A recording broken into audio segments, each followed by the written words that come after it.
فضیلت الشیخ حافظ ہشام الہی ظہیر صاحب سے میں گزارش کروں گا کہ وہ خطاب فرمائیں۔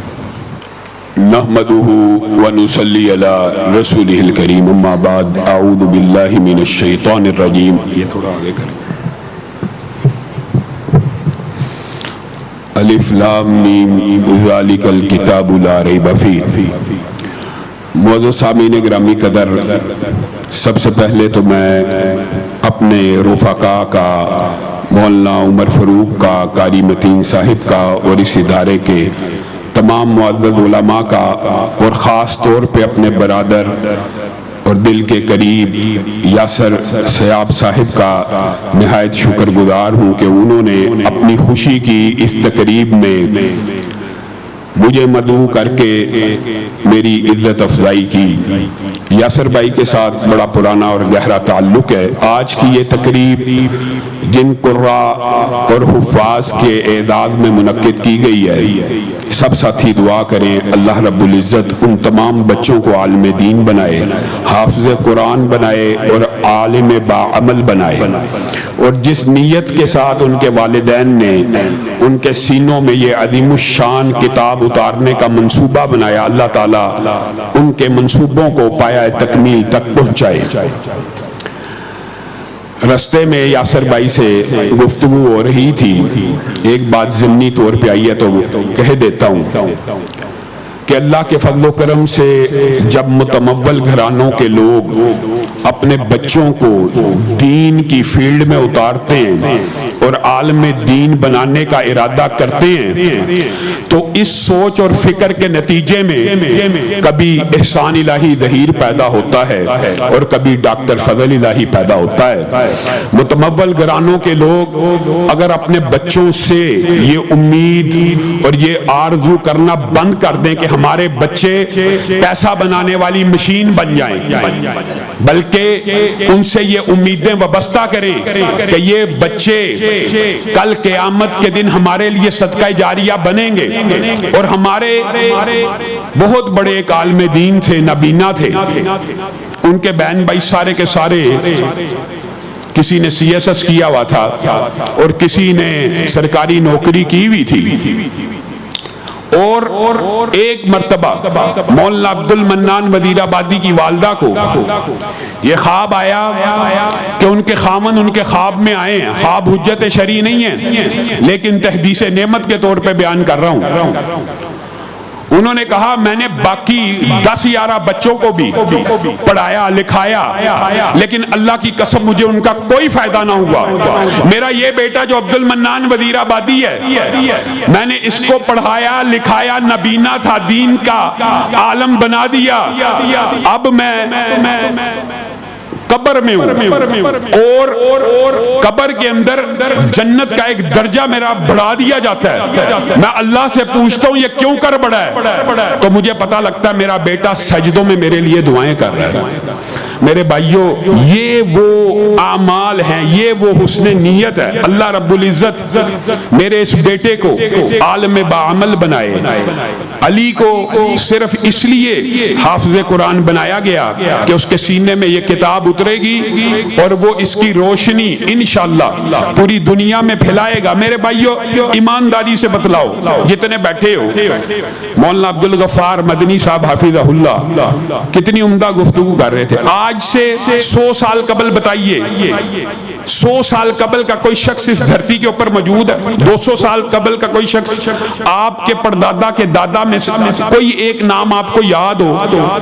آپ کے پردادا کا نام آپ کو یاد ہو؟ لیکن امام احمد ابن حنبل کا نام زندہ ہے، امام بخاری کا نام زندہ ہے، امام ابن تیمیہ کا نام زندہ ہے۔ کیوں زندہ ہے؟ ان لوگوں نے دین کی خدمت کی ہے۔ تو آپ نیکی کے ایسے اعمال، نیکی کے ایسے میدان سرگرم اپنی زندگی میں کر جائیے کہ 100 سال 200 سال 300 سال گزر جائیں تو آپ کے لیے بھی کوئی سجدوں میں دعا کرنے والا ہو، آپ کے لیے بھی کوئی ہاتھ اٹھا کے دعائیں کرنے والا ہو۔ اور وہ کیسے ہو سکتا ہے؟ یہ قرآن کے جو قاری اور عالم ہوتے ہیں، ایک ایک عالم کے وجہ سے کئی قاری پیدا ہوتے ہیں، پھر ان کے شاگردوں سے قاری پیدا ہوتے ہیں۔ ایمانداری سے بتلائیے گا، آج بھی کوئی بخاری شریف اٹھا کے پڑھے، آج بھی کوئی بخاری شریف اٹھا کے پڑھے، حدیث پڑھ تو حدیث رہا تو کیا امام بخاری کو اس کا ثواب نہیں مل رہا؟ آج بھی جو مسجد النبی میں نماز پڑھ ہے کیا سیدنا عثمان کو اس کا ثواب نہیں مل رہا؟ یہ نیکیوں کے وہ کام ہیں، یہ نیکیوں کے وہ اعمال ہیں۔ اللہ رب العزت ہم سب کو نیکیوں کے ایسے منصوبے بنانے کی توفیق دے، اور ایسے بچوں کے حوصلہ افزائی کے لیے اس طرح کی تقریبات کا منعقد کرنا۔ سیکولر اور لبرل پارٹیزوں برتھ ڈے کو سیلیبریٹ کیا جاتا ہے، سیلیبریشن کس کی ہونی چاہیے؟ حفظ قرآن کی ہونی چاہیے کہ بچوں نے حفظ کیا، ان کے سروں کے اوپر تاج کو تو اللہ رب العزت نے تو والدین کو بھی تاج پہنانا جس کی روشنی سے سورج بھی گہنا جائے گا، لیکن میں اور آپ بھی ان کے سروں کے اوپر ہاتھ کو پھیریں، ان کو پیار کریں، اور ان کی اس خوشی کو دوبالا کرنے کے لیے انہیں یہ احساس دلائیں کہ تم نے واقعی ایک مارکا سر انجام دیا ہے۔ بچہ او لیول میں اچھے نمبر لے لے، اے لیول میں اچھے نمبر لے لے، دنیاوی فیلڈ میں اس کو مبارکبادیں ملتی ہیں، لیکن یہ جو حفظ قرآن کرنے والے بچے ہیں یہ بیچارے آپ کے پیار کے مستحق ہیں، اور آپ کی خصوصی توجہ ان کو درکار ہے۔ میرے بھائیو، یہ جو قرآن پاک کی کتاب ہے، اس حوالے سے چند گزارشات کر کے اپنی بات کو ختم کروں گا۔ آج کل معاشرے میں ایسے ایسے فلاسفر اور ایسے ایسے عقلی اور منطقی لوگ پیدا ہو گئے ہیں، عجیب بات ہے، پھر بندہ کہتے ہوئے بھی ڈر جاتا ہے۔ رسول اللہ کی زبان کیا ہے؟ عربی۔ قرآن کی زبان کیا ہے؟ عربی۔ صحابہ کی زبان کیا ہے؟ عربی۔ جس بندے کو رسول اللہ کی زبان نہیں آتی، جس بندے کو صحابہ کی زبان نہیں آتی، جس بندے کو اس دین اور شریعت کی زبان نہیں آتی کہ جس دین اور شریعت کو اللہ نے عربی زبان میں نازل کیا، وہ لوگوں کو حدیثوں کے ترجمے سناتا ہے، وہ لوگوں کو حدیثوں کی تشریح بتاتا ہے، اور ایسی ایسی ہردہ سرائی کرتا ہے کہ انسان کا دل دکھ جاتا ہے۔ قرآن پاک کو بغیر ترجمہ پڑھنا ایسے ہے جیسے فرینچ میں گالیاں نکالنا، معاذ اللہ۔ ایمانداری سے بتائیے یہ کسی عالم دین کا جملہ ہو سکتا ہے؟ قرآن پاک کو بغیر ترجمہ پڑھنا ایسے ہے، مرزا محمد علی جہلم میں بیٹھ کے یہ دعویٰ کر رہا ہے کہ قرآن پاک کو بغیر ترجمہ پڑھنا ایسے ہے جیسے فرینچ میں گالیاں نکالنا، معاذ اللہ۔ یہ حدیث کے بھی خلاف ہے۔ ہاں، جو بات حق ہے اس کو بھی بیان کرنا چاہیے۔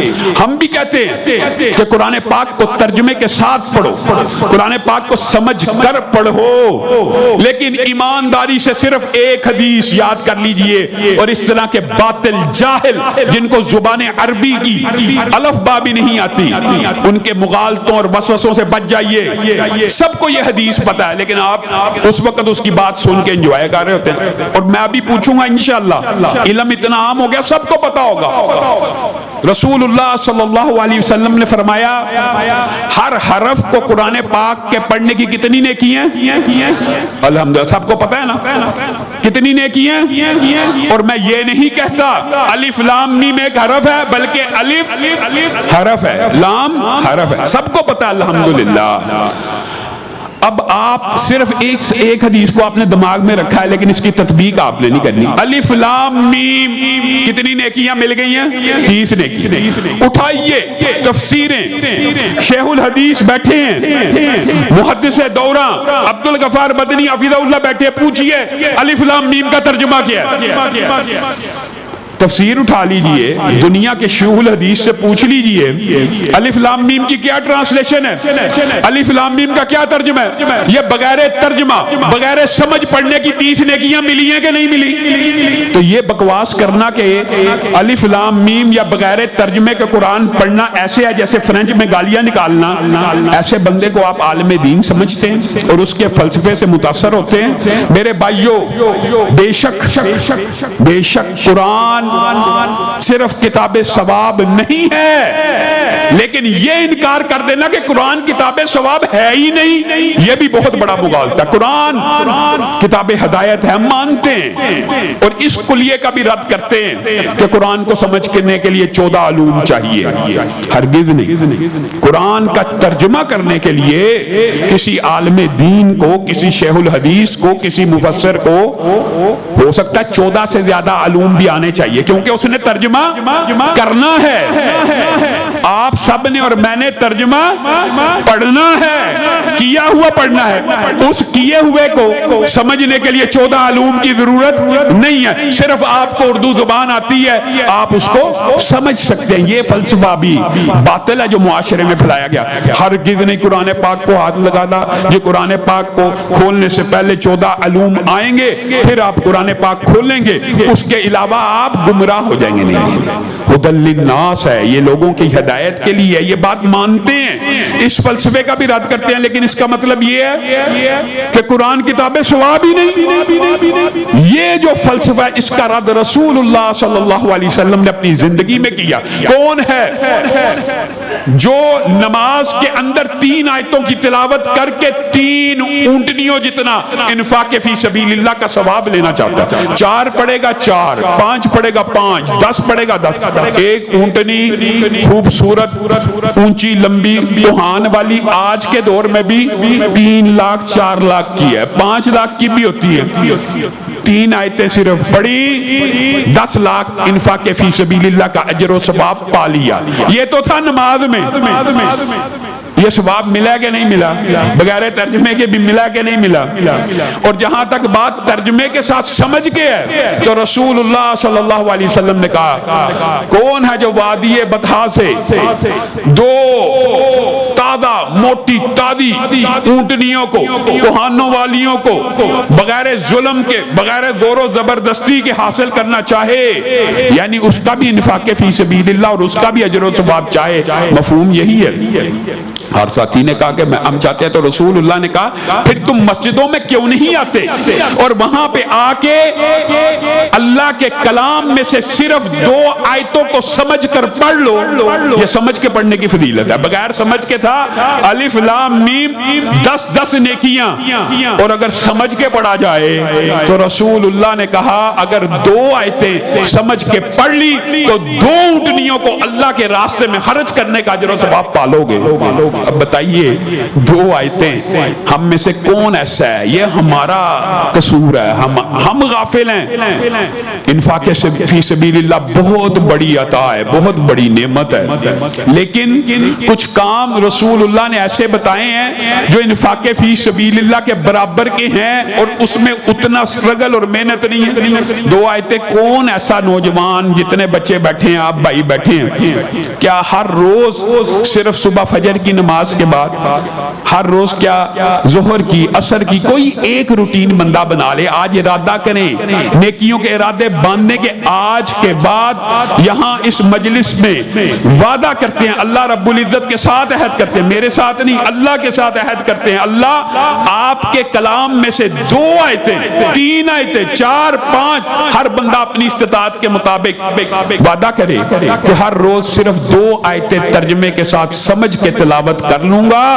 آپ کو اللہ کے گھر میں آ کر یہ 2 آیتیں ترجمے کے ساتھ سمجھ کر تلاوت کرنے کا اجر و ثواب کم از کم 3 لاکھ کی 2 اونٹنیاں انفاق فی سبیل اللہ کرنے کے برابر ہے۔ کیا اس بات کے لیے تیار ہیں؟ ارادہ کریں، ارادہ عہد کریں کہ صرف 2 آیتیں پڑھنا کیا مشکل ہے؟ یہ ثواب ہے۔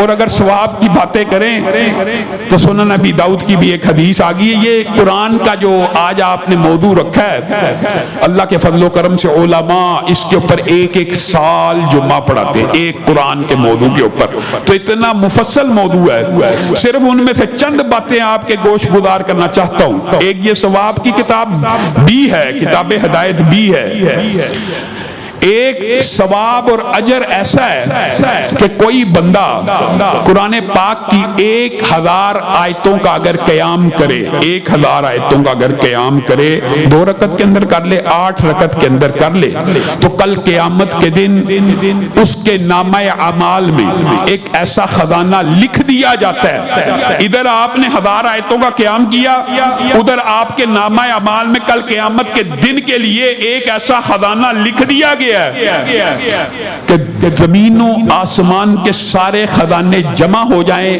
اس کی قیمت کو ادا نہیں کر سکتے۔ اور 1000 آیات بہرحال آپ کو سننے میں زیادہ لگ رہی ہیں، لیکن آج آپ نے یہ بھی ارادہ کرنا ہے کہ ہر ہفتے کے ایک دن کو مختص کر کے یا کسی بھی دن کو ارادہ کریں کہ ہم نے اپنی زندگی کی یہ روٹین بنانی ہے کہ ہر ہفتے ایک رات ایسی ضرور آئے گی، اللہ رب العزت کی بارگاہ میں کھڑے ہوں گے اور 1000 آیتوں کا قیام کریں گے۔ اور سننے میں آپ کو بہت زیادہ لگ رہی ہیں، لیکن اللہ کے فضل و کرم سے علماء نے آپ کے لیے آسانیاں بھی بنائی ہوئی ہیں۔ گن لی صرف 29واں اور 30واں پارہ اگر آپ 2 رکعتوں میں، 4 رکعتوں میں، 8 رکعتوں میں کسی ہفتے کی ایک رات یا روزانہ بھی، جو علماء ہیں جو تہجد گزار ہیں ان کی روٹین تو کئی ایسے علماء، حضرت حافظ محمد گوندلوی رحمہ اللہ 10 پارے ایک رات میں پوری زندگی کا عمل، عبد المنان نور پوری رحمہ اللہ کا 5 پاروں کا ہر روز ہر رات کا عمل۔ میں اور آپ ہفتے میں ایک دن نہیں پڑھ سکتے، 2 پارے 29واں اور 30واں اگر آپ پڑھیں گے قیام کے اندر تو 1000 آیتوں کا قیام ہو جائے گا۔ میرے بھائیو 1000 آیتوں کا قیام یہ بہت بڑا اجر و ثواب ہے، اور خزانہ آپ کے مقدر میں 10 آیتیں پڑھنے والے کو اللہ غافلوں میں سے نہیں لکھتا، 100 آیتوں والوں کا الگ مقام ہے۔ تو جو 1000 آیتوں کا قیام کرے، گویا یہ کتاب ہدایت بھی ہے اور کتاب ثواب بھی ہے، اور یہ مغالطہ بھی نکال دیجئے کہ یہ کتاب شفا نہیں ہے۔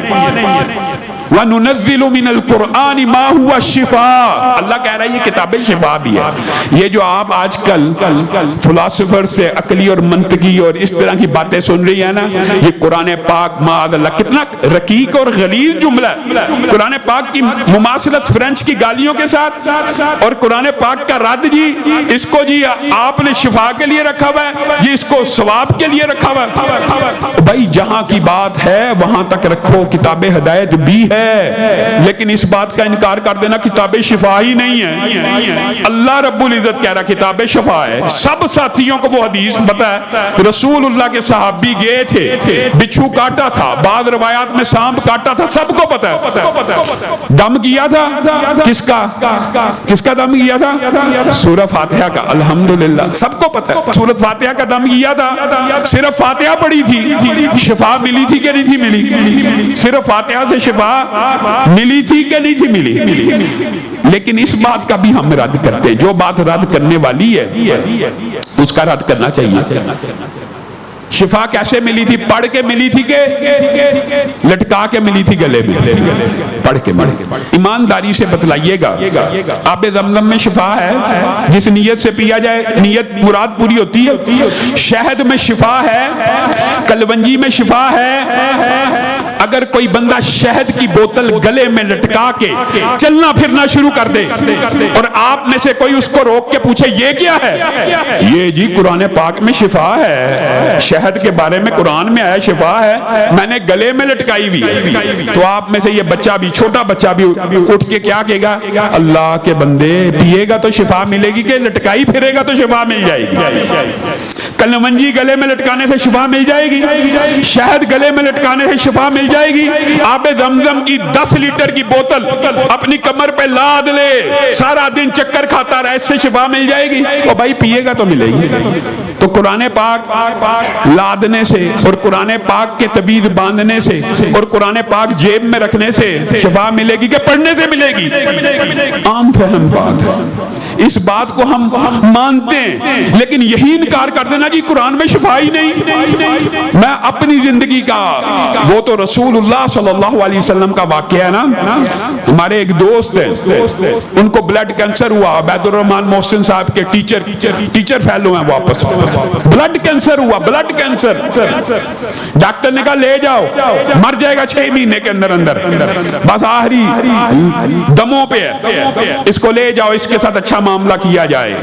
اب کوئی رستہ نظر نہ آیا تو ان کو یہ دم بتلایا گیا کہ آپ 41 مرتبہ سورۃ فاتحہ کو فجر کی سنتوں کے بعد پڑھے 41 دن۔ آج وہ بندہ جس کو ڈاکٹروں نے کہا کہ 6 مہینے بعد مر جائے گا، اس کی شادی مت کرنا، کیوں کسی کا گھر اجاڑنا، 3 بچوں کا باپ ہے، 3 بچوں۔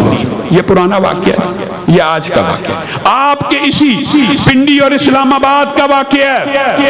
یہ تو چلو میں نے آپ کو راجوال اور لاہور کی بات بتائی، آپ کے اسلام آباد کا واقعہ ہے، اور لکھنے اور یہ بتانے والا بھی وہ خود ہے، روایت کرنے والا بھی وہ خود ہے، اور فوجی ہے۔ اس کی والدہ کی بینائی چلی گئی، اس کی والدہ کی بینائی چلی گئی، اور یہ عصر حاضر کے واقعات ہیں۔ میں پچھلے ماضی کے تو سینکڑوں اور متعدد واقعات ہیں اس میں۔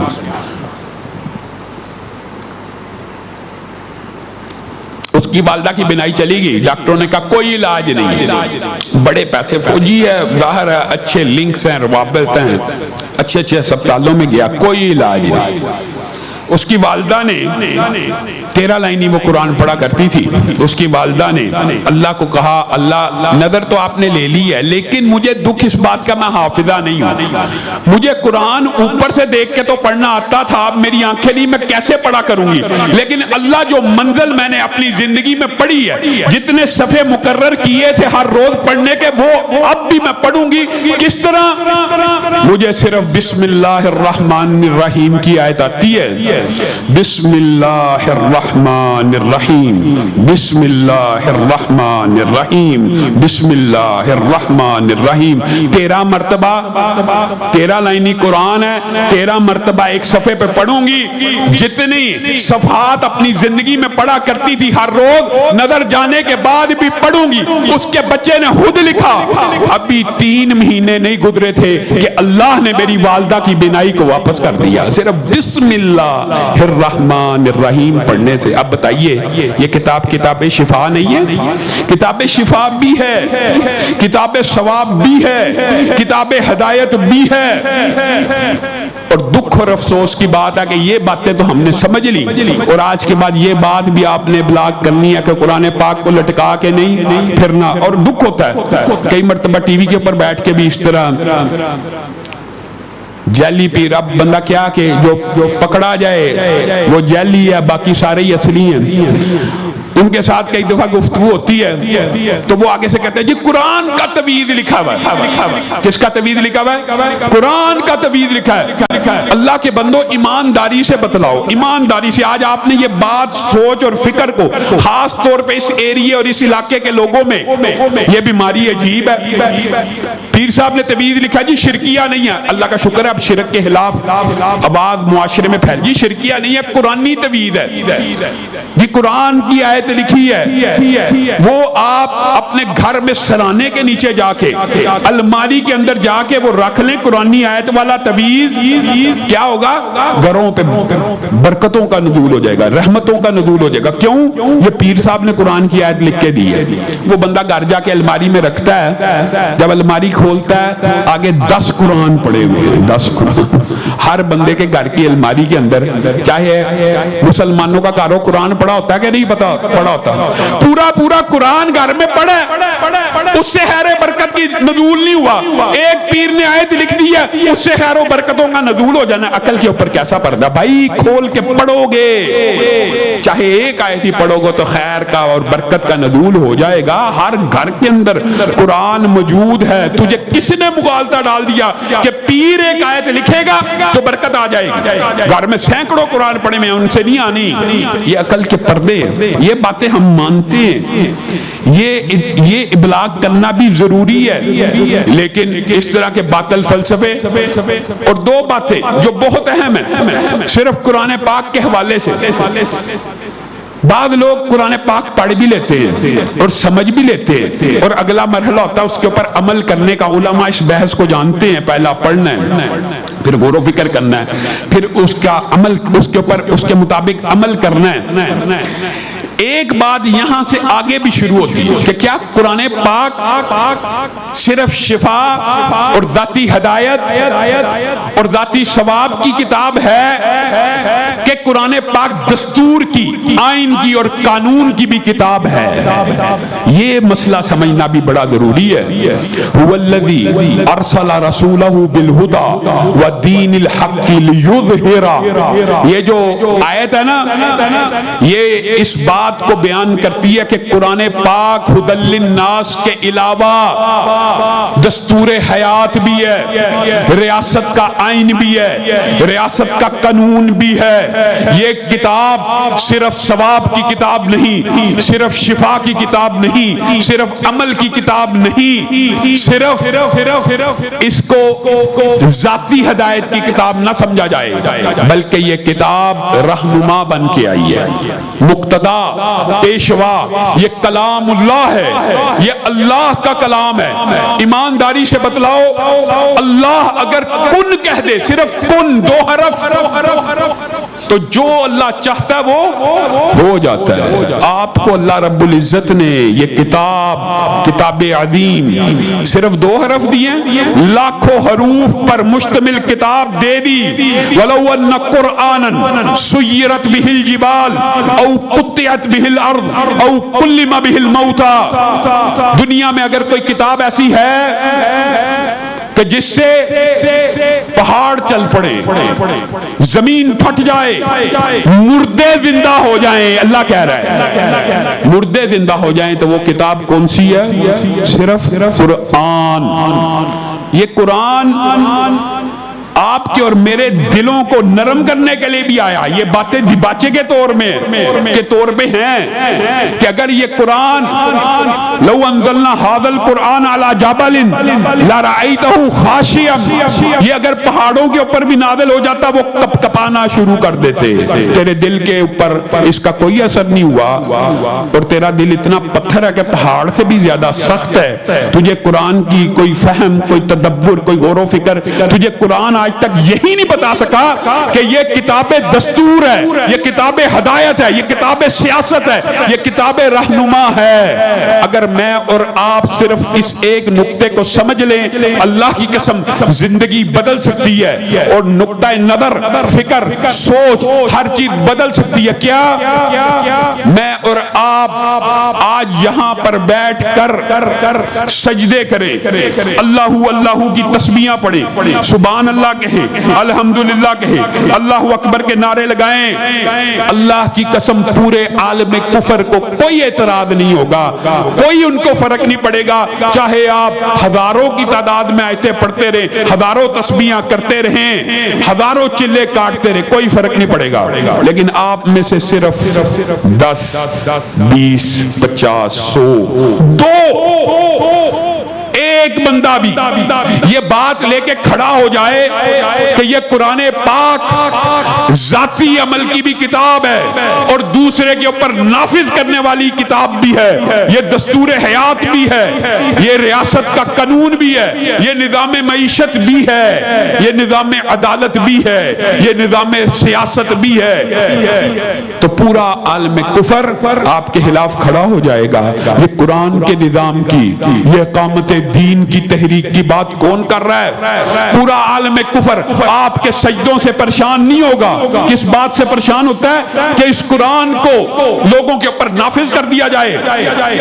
یہ جو تحکیم بما انزل اللہ کی بات ہوتی ہے نا, کہ جو اللہ نے نازل کیا اس کے مطابق فیصلے کیے جائیں, کفر اس بات سے پریشان ہوتا ہے. اور پریشانی کی وجہ کیا ہے یہ بھی سن لیجئے. لوگ سب کہتے ہیں یار یہ مولوی باتیں کرتے ہیں جی کفر اقامت دین سے پریشان ہے جی, اس کو کیا پریشانی ہے؟ پریشانی بھی سن لیجئے. سیکولرزم نے, سرمایہ دارانہ نظام نے میرا اور آپ کا ایک برین بنا لیا, ایک دماغ بنا لیا, پکا لکھا پڑھا طے شدہ. کیا برین بنایا؟ میں ابھی بات کرتا ہوں تو آپ کو بات سمجھ آ جائے گی, بڑی عام فہم بات ہے.